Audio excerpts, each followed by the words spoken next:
All right. Thank you so much, Lila, for your kind introduction. And thank you, everybody, for attending this Zoom on Latin novellas, what they are, and why and how we can use them in the Latin classroom. Whoop, there we go. I forget how difficult things like this are. Let's go to the next slide.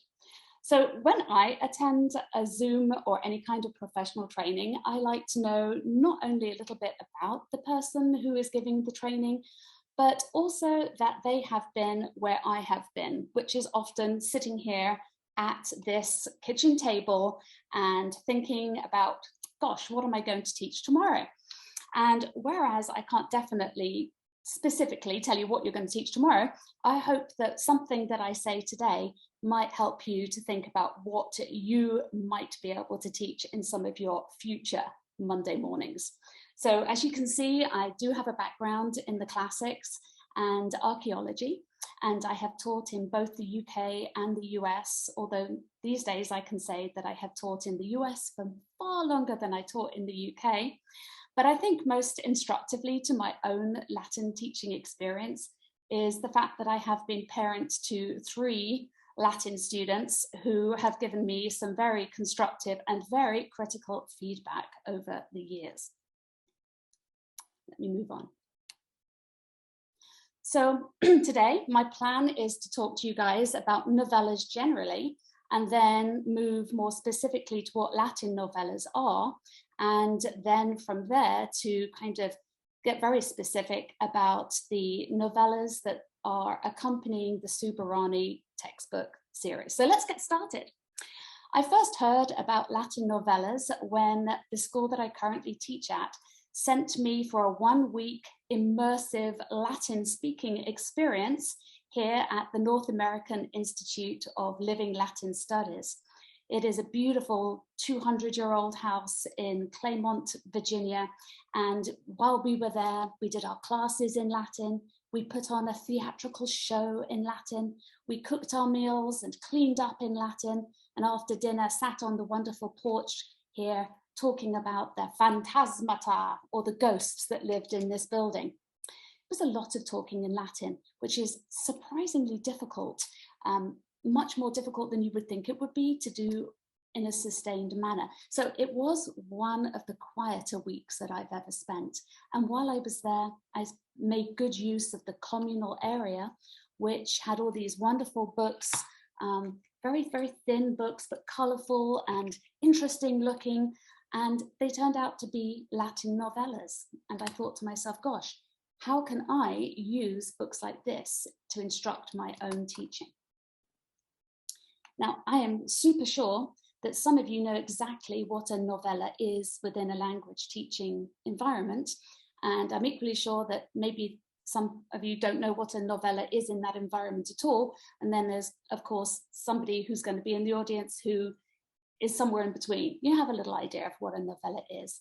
So I've picked a couple of definitions of what a novella is for you to think about. And the first is that it's a short novel or a long short story that's written in the target language for students to read, not translate. So this is something that they're reading for pleasure, they're reading for joy, they're not trying to find the nominative, the verb, and then go back to the accusative, so there's no hen and pecking. And the second is that it's a text that is comprehensible to a student in the target language. So what is meant by comprehensible? As you can see from the image, and can't you just tell that I teach middle school because I got to have images on every slide. But as you can tell from the image, what's comprehensible to one student may not necessarily be comprehensible to another student. And so novellas, Latin and Spanish, French, German, are classified according to level. So that there are novellas for students who are beginners in the first few months of a Latin course, all the way up to advanced students in years 3 and above, and of course, all sorts of stuff in between. And if you're interested in finding out more about what constitutes the different levels, then I've cited some sources here, which I'm sure that Lila will be kind enough to send out to you. And I should ask, if I'm talking too quickly, I'm hoping that somebody will tell me, because I know that as a British person, I do talk quite fast. And when I'm enthusiastic and nervous, I talk even faster. So somebody holler loudly if I am going too quickly. So why are comprehensible novellas so beneficial to our language students? Well, Martina Becks, who you may know is a very well-respected CI, comprehensible input teacher and blogger here in the US, answers that question. She says, if the text is interesting and they understand it, their language skills will improve, which sounds obvious, but it's true. So one of our jobs as teachers, if we're going to use novellas in our classroom, is to make sure that the novellas that we provide are comprehensible. And we've spent a little bit of time talking about what is comprehensible. If we're financially able to do so in our school district or within our school, we should provide our students with a number of books that they can choose from.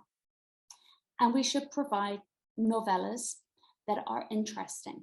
Now, again, what's interesting and compelling to one student may not be interesting and compelling to another student. So hopefully, if we circle back to the choice box and we've been able to provide our students with choice, then hopefully at some point, some of the material that we've provided will be interesting.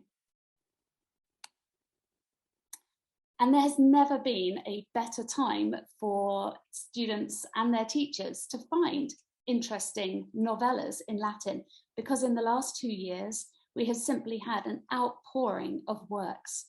And the people that you see in this picture here, Emma Vanderpool, Rachel Beth Cunning, Lance Piantagini, and Andrew Olympi, wow, they have been very prolific in how they produce and the number of books that they have produced. These are what I call the greats in Latin novella writing. But there are others, and they may not be quite as prolific as the Fab Four, but they have also written amazing books that are engaging and interesting to students. So this is where I bring my disclaimer into play. I don't claim to be one of the greats or even as prolific as some of these writers, but I am, as far as I know, the first person to write fan fiction for Suburani. So that is the lens through which I'm really speaking to you guys today. So let's dig a little bit deeper and start thinking about what Latin novellas are like. So as you can see, the front cover just grabs you at the get-go. Those front covers are engaging. They make students want to open the book and find out what's going inside. Why is Polyphemus hanging upside down? What horrible stories with the Grim Reaper on them are we going to read there? Why does Eumachia have half her face as a statue and half of her real? We want to find out. And so we do. We turn the front page and we find out what's happening. So here you have 3 pictures from 3 randomly chosen novellas, maybe one of them not so random. And you can see that immediately a student would look at these pictures and it would feel like an unthreatening piece of text to read. There's not much text on the page. The sentences are short.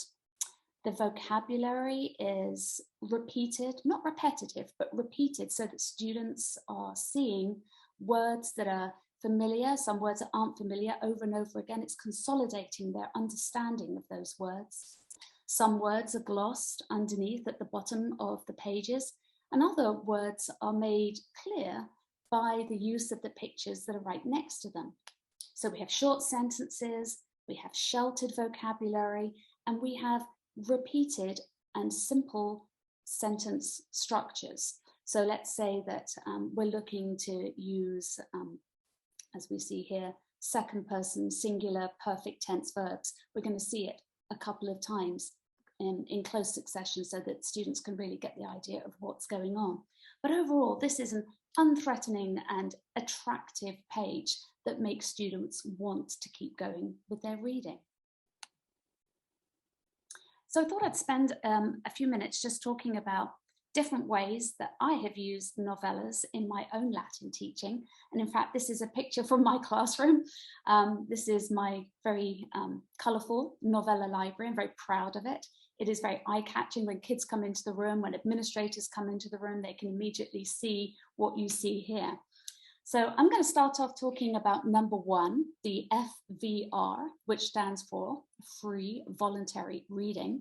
And I'll explain what SSR is in a minute. So FVR is whereby the kids come into the room and they know always that the first 10 minutes of class is going to be spent with their free voluntary reading. They're going to grab out their book and they're going to sit and they're going to read quietly for those first 10 minutes. At the end of that time, they're going to journal a little bit about how many pages they read, what was going on in what they read, or they might answer a question, a very general question that their teacher has set for them. I really love to use FVR with my kids because they've chosen a book that's comprehensible to them. So our advanced students and our more struggle bus students and everything in between can feel a sense of accomplishment at the end of that 10 minutes because they've managed to read an extended piece of Latin for that time and feel successful about it. The SSR stands for Sustained Silent Reading. So in case you're one of those teachers that doesn't want to call it FVR because it's not voluntary, you're telling them to do it, you can call it SSR. Class reads is something that I do a lot. So I will project a page, either using the document camera. Some teachers might be lucky enough to have a paid subscription to an online novella database. So each kid would just pull up their book on their Chromebook or whatever screen that they have at their school. Or they might have a class set of the books that everybody's reading. Everybody can see the text one way or another. And the teacher will maybe start off reading and then assign kids to read continuously in Latin without translating, just reading in the Latin. And of course, they will have made sure that the kids are okay with doing the reading before they just say, you're going to read, because you don't want kids feeling like their affective filter is like way up here. And at the end of your time, you can ascertain whether comprehension has taken place by questioning, discussion, or by the ever popular games such as Block-It and Gimkit. Literature circle is whereby you put the kids into small groups, maybe 3 to 5, and you assign them maybe a chapter or 2 to read. That sounds like a lot, but remember these chapters are pretty short. And the kids will disappear into various corners of the room. My kids are middle school. They like sitting under desks or on the floor or on the soft furnishing somewhere in the classroom, but really it's up to them. And they'll take it in turns to read and discuss what it is that they've been reading, so that when we come back together as a class, we might have a spokesperson from each circle who will say what their understanding was of what they read. They really enjoy doing that. Read and draw is whereby I would read aloud to the kids and they will draw their understanding of what it is that I'm saying. Now, sometimes they'll say, I can't draw, I'm not an artist, and they don't have to be. Stick figures are great, they can annotate in Latin or English, and then we can share those underneath the document camera or put them up on the board with magnets, and then we can walk around and comment on what it is that the kids have drawn or annotated on. And then finally, read aloud is just like being back in kindergarten. Who doesn't love being read aloud to? And that is basically story time with me wandering around the room and showing the book, trying to read at the same time, show them the pictures, just like when kids had a read aloud in kindergarten. And they really like that. They find that's a very soothing thing to be read aloud to. And of course, here are some more resources to different articles of different ways that you might choose to use novellas in your Latin teaching. My students love novellas. They really enjoy the time that we spend using them. That sense of personal satisfaction that they can read a sustained, extended passage of Latin, not just like 10 lines in a textbook, And the look on their faces when they say, I have read a whole book in Latin, is just simply very rewarding for them and for me as a teacher. They also comment on how nice it is to do something that's different to what they would usually be doing in class, the more predictable patterns of class. So as Stephen Krashen says in his theory of second language acquisition, the brain craves novelty. And I think that that's true. Now, of course, my students have been used as test guinea pigs for quite a long time. And so they have been reading material as I write it before it gets published, and they enjoy the connections, those deeper connections that they've been able to make with the characters in Suburani. So sometimes they say to me something like, why would Sabina do that? Or why would Sabina not do that? And it's been fun for them to be able to dig a little deeper and see some backstories that might be able to answer those questions. Now, I teach in Austin, and we're a tech town. So my kids, who are lucky enough to have a Chromebook per student at school, really enjoy giving personal response to novellas and characters and situations by using things like Flipgrids and Pear Decks and Padlets. And so they like that. They see that kids in modern language classes use those a lot. So it's kind of very affirming to them that they get to do those things as well. In some small way, the students that I teach have indicated to me that the novellas really make them feel as though there's a contribution to diversity and inclusion, which of course is extremely healthy. They like to hear voices from the ancient world that might not otherwise have gotten to be heard. So the novellas are increasingly really good for that also. Yeah, so I think that all teachers can use novellas, whether they consider themselves to be a comprehensible input teacher, a reading method teacher, a grammar translation teacher, or I know that there are many different ways that you can teach, but that you get the general idea that novellas are just a wonderful tool for the tool belt that you can pull out and add to your repertoire. So I really think that all kinds of teachers can use a novella. So in case you're sitting there thinking, oh, I think I could write a novella, then I think that would be great. So here's a few suggestions that might help you on your way as you're thinking, I think I could write a novella. Consider your students. What sort of things do they find interesting? Where do you yourself see a need? What kind of books need to be written that haven't yet been written? Consider what sort of structures or vocabulary you might want to use. Perhaps you feel like, I don't know, indirect statement is a super tricky thing to teach. So you'd like your kids to have a lot of examples of indirect statement in a friendly, unthreatening kind of context. And my advice to you would be just start writing. You might feel that you're just writing sentences at first, or that it's not like what you think it should be at first. But just starting is half the battle.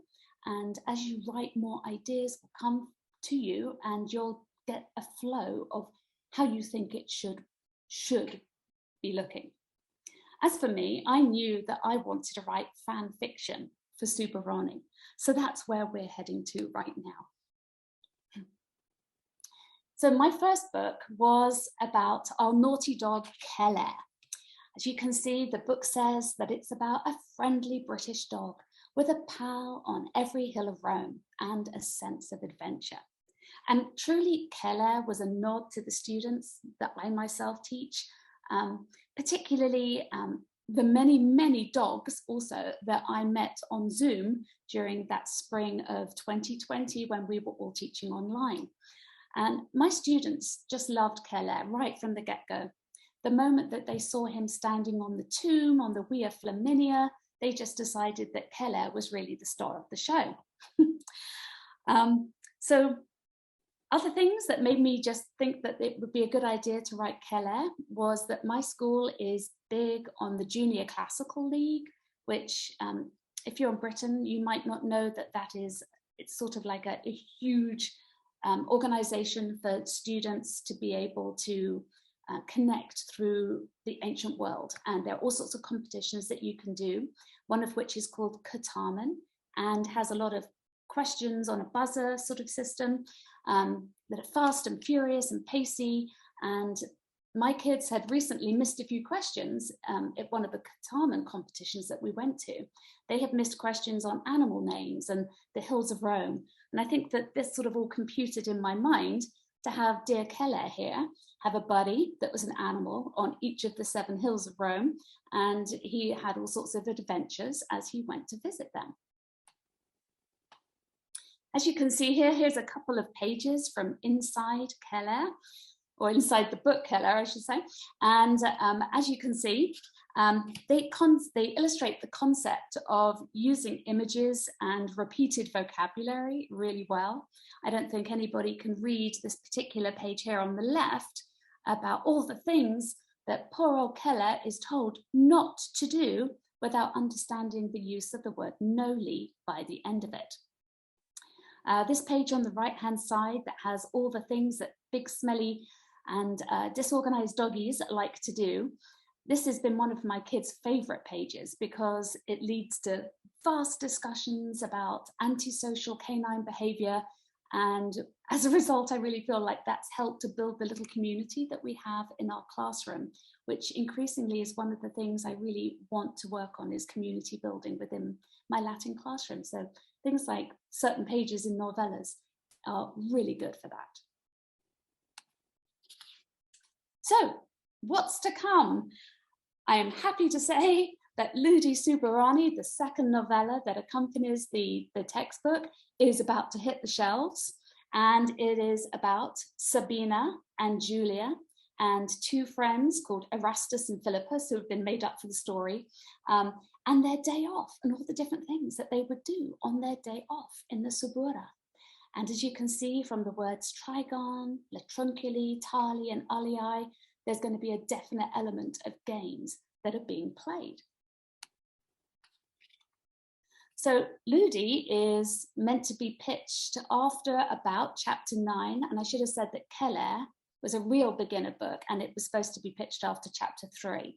So Keller after chapter 3 and Ludi Suburani after chapter 9, give or take. And so as you can see by all the arrows, those are the different constructions that I try to use within Ludi, although most of it is written in the present tense. And in terms of themes, although it's difficult to get many themes into a book that is only 1,300 words long, the themes of friendship and teen experience and ideas for things that your own students can play within a Latin classroom are things that I try to develop. And I just threw a couple of extra illustrations onto the end of this slideshow because I think that Hannah Smith, the illustrator for Suburani, does an amazing job with the illustrations, being both correct in a Latin-y kind of way, and they're just really appealing to students. This morning, as I was preparing for this talk, I thought, well, I'm just going to end up with just one last slide that tells them what's in the pipeline. And so the third novella that's in the pipeline is about Alexander, well, and Sabina, but it's called Alexander and Orpheus. And it's pitched after chapter 14 of the book, and it's in its very elementary stages right now, but I thought it might be fun to see literally where I start on a Google document. It's set in Arlate, and it explores the relationship between Alexander and Sabina, because my kids wanted to see a little sort of flirtation, a little flirty frisson there. And so I thought that might be fun to explore a little bit. There's mythology in the book and a strong feminist voice. And it basically is how they gather the materials to make this mosaic that Alexander is going to make in Arlate. So I'm going to go ahead and sum up now what we've spoken about. We've talked about what novellas are generally in a world language classroom, and we've spoken about what Latin novellas are like and how you might use them in the language classroom. And we've spoken a little bit about what you might do if you wanted to start writing a novella. And we finished up talking about how these novellas accompany and complement the work that's being done with the Suburani textbook. I know I've spoken quickly. I'm super grateful that you guys have come to this Zoom and shared this time with me. I'm going to stop sharing my screen now and turn it back to Lila. Thank you so much, Hilary. I think everybody will find this a really interesting introduction to novellas if they're new to it. And I really think that lots of people will really enjoy reading Keller and Ludi as well when it comes out. For those of you who don't know, you can get Keller on the Suburani website, so the same place that you can get the textbook. And we're really hoping that we'll have Ludi Suburani up there in the next week or so, but we'll send an email to you all to let you know about that as well.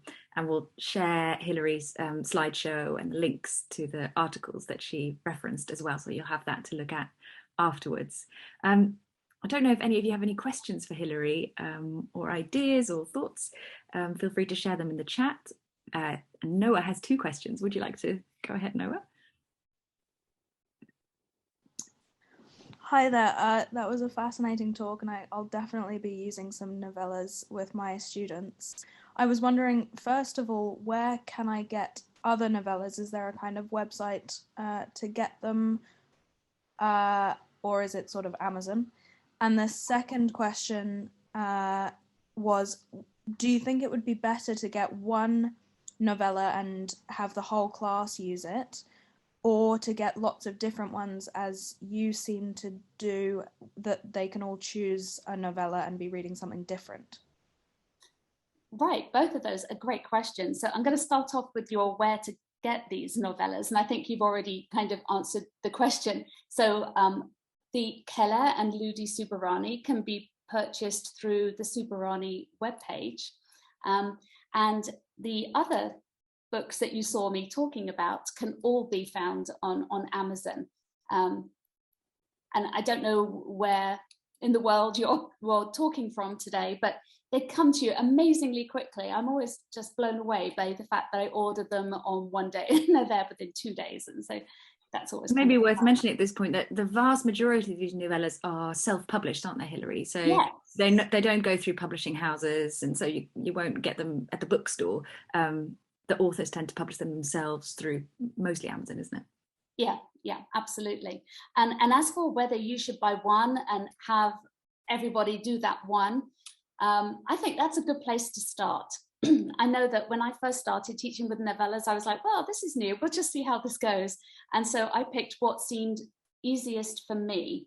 And for me, sort of feeling like I had a little bit more control over the situation, that worked for me. But I think that you can't really go wrong with what you do. And of course, some of it is down to how generous your school might be in helping to get those materials. So I think that whatever you decide to do, you'll be happy with what you do. And if it doesn't work one way, then go to the other way. Thank you very much. Oh, you're so welcome. Have we got any other questions for Hilary or any responses? Hello. Hello. Hi. Sorry, that was really, really enjoyable. It's not really a question, but the first time I became aware of novellas was in lockdown, when we had to teach online. And I was trying to find things a bit more, exciting than just sending. So I found out the novellas on Amazon, and I didn't use them with the class, but I send them to the student as a prize. I send them home. Aww. And all I can say is that I really, really enjoyed them. I've only tried the Olympi. Is it Andrew? Is it Olympi? Andrew Olympi? Yeah, Andrew Olympi. Yeah, I've only tried his, and all the students I sent them to just emailed straight away to say they really loved them. And like you said, they were really proud that they could read a whole book that came really clear and through even through emails. So that's just it's just they really enjoy it. I know that, and I hope I can use them in class. Oh, I hope so too. And I have to say that as a teacher, I still, and I've been doing Latin since, oh gosh, so long, but I still get that sense of satisfaction. Like, I can read a whole book in Latin. Yeah. Especially when you struggle with Cicero or Caesar or whatever. It's quite nice to be able to just read a little book and feel like you achieved something. Yeah, and I think that going along those lines, I think that so many students come into Latin and they think it's going to be all about Caesar's Gallic wars and dusty old volumes, and they're quite excited when they see you know, an exciting cover and it's all shiny and glossy and it looks inviting, and they're like, oh, this is not my grandmother's Latin any longer, which I kind of like. I remember a student comment saying, so do the Roman children were like us now, which I thought was quite interesting. Yes. Yes, they were Yes. rare, probably. And I like to start those conversations going as well with the kids, because I think it's important that they think that. And I remember sitting in one of Mary Beard's lectures once, and she was like telling us the Romans are nothing like us. But at the time, even, I remember thinking, gosh, I think that human experience, there may be some overlap. So I think it's kind of fun to keep you going back and looking and re-exploring those ideas. Thank you. If there are no more things to share or questions, then I think we'll tidy up here. We've got Ivy saying, lulu.com as a recommendation for where you can buy some novellas. Oh, thank you. That's very helpful. Those sound like more historical informed, perhaps. And if you're looking for the digital database, it's called Story Labs, which is kind of an interesting concept. Yes. Is that a sort of database of all the novellas that are out there, Hilary? It is, and you can decide what kind of subscription you want to sign up for. And I think that it's Lance Piantagini and Andrew Olympi for sure. Then there may be others now that you can go ahead and you can sign up for. I want access to all of the novellas, or I want like access to this kind of novella. And then rather than buying a class set, you would buy a class subscription. So that's an interesting idea. Yeah, that sounds like it could be a good way to sample a load of different novellas. Yeah. Before deciding which to get into your physical library. Yeah. And I love having a physical library so much. I think that it's tangible for the kids to be able to see, and there's just so many different reasons that I think having a physical library is a good idea. Thank you. Well, thank you all so much for coming. I hope you got lots out of that. Thank you, Hilary. This has been a really brilliant presentation. There's so much to take away. And I think lots of people will be looking forward to getting their hands on Ludi Suburani as soon as it hits the print shelves, or rather the print on demand, never on a shelf, straight to your home through the post. And we'll look forward to hearing everybody's experiences of using the books in the coming weeks and months. That would be great. Thank you. Thank you all.